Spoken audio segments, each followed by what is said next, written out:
नमस्कार दोस्तों, एक बार फिर से स्वागत है आपका मेरे यूट्यूब चैनल पर। तो दोस्तों, भारत की कूटनीति के सामने ना अमेरिका की राजनीति काम आई और ना ही यूरोपीय देश की चाल काम आई, बल्कि अब भारत ने यूरोपीय देशों को उनकी चालबाजी और दोगलेपन पर ऐसा आईना दिखाया है कि यूरोप अब भारत के चरणों में लिपटा पड़ा है।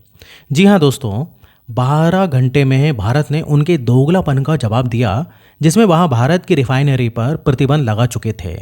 और उसके बाद आवाज़ ही ऐसी पलटी कि रिपोर्ट्स आ रही हैं कि यूरोपीय यूनियन के जो एनवाई हैं, उनका सीधा सीधा कहना है कि हमने भारत के इंपोर्ट और भारत के द्वारा हो रही ग्लोबल सप्लाई चेन को डिस्टर्ब करने के लिए ऐसा बिल्कुल भी नहीं किया।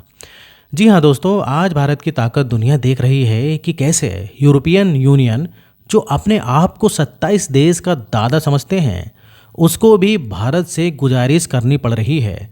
तो आखिरकार भारत ने ऐसा क्या कुछ किया जिसके बाद यूरोपीय यूनियन ने भारत के सामने माफ़ी मांगी?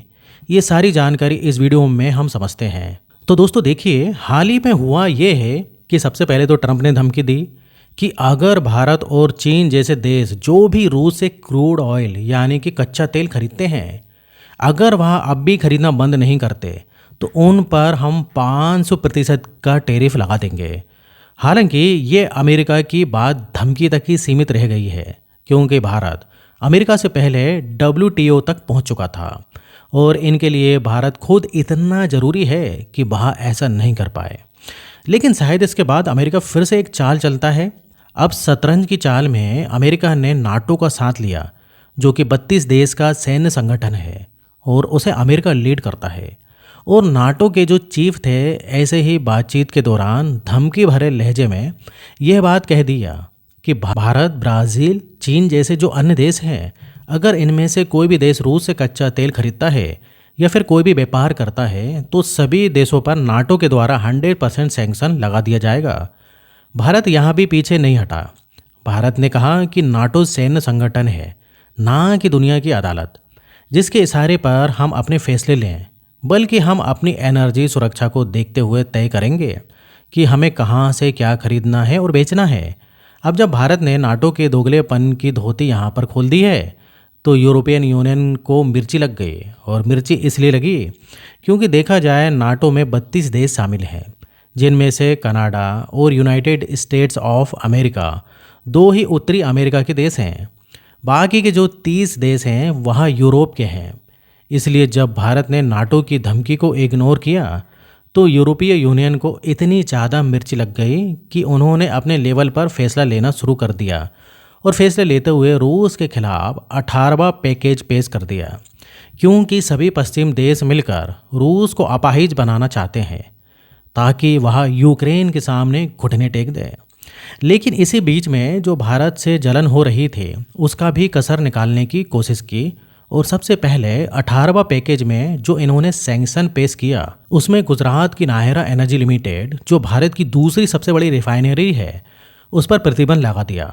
और इन्होंने भारत में मौजूद जब रूस की रिफाइनरी पर सैंक्शन लगाया तो भारत ने भी एक बहुत बड़ा मौका तलाशा कि पहली बात तो जो भारत में रिफाइंड क्रूड ऑयल था, भारत से सस्ते दामों में खरीद कर खुद यूरोप ने फ़ायदा उठाया। और दूसरी बात ये कि ये डायरेक्टली रूस से लिक्विफाइड नेचुरल गैस भी इंपोर्ट कर रहे हैं और अमेरिका में खुद टाइटेनियम वाली रूस की कई कंपनी काम कर रही हैं और इनका भारी भरकम इन्वेस्टमेंट है।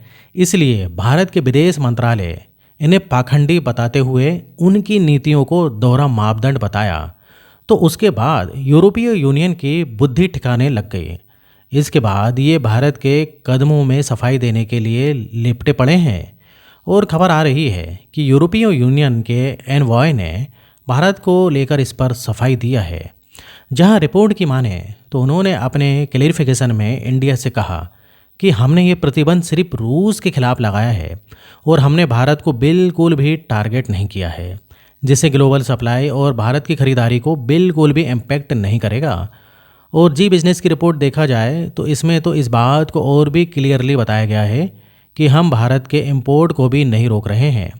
यानी कि उन्होंने डायरेक्टली तो इस बात को नहीं कहा, लेकिन इनडायरेक्टली इनका इशारा कहीं ना कहीं भारत को ये बताने के लिए था कि हम आपको रूस से तेल खरीदने के लिए बिल्कुल भी मना नहीं कर रहे हैं।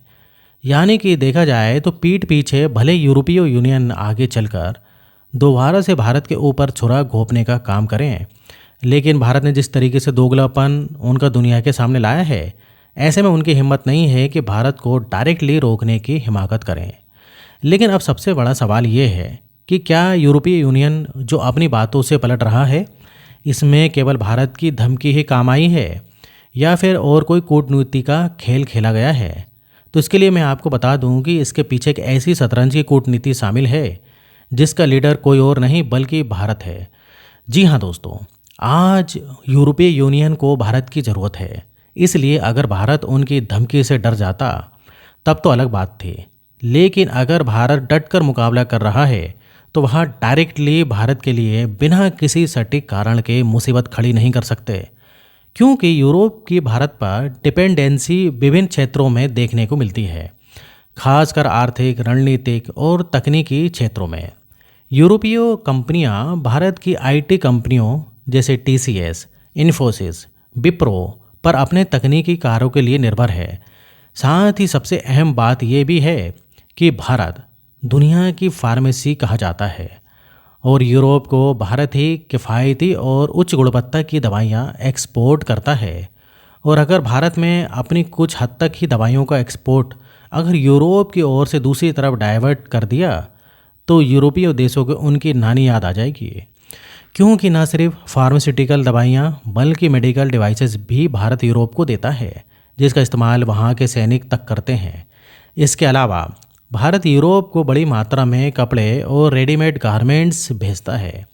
भारत को इससे मोटी रकम जरूर प्राप्त होती है, लेकिन यूरोप को भी यह बात इस समय सबसे ज़्यादा ध्यान है कि बांग्लादेश की गारमेंट इंडस्ट्री बर्बाद हो गई है और ऐसे में वह चीन के टेक्सटाइल पर भरोसा तो कर नहीं सकता है।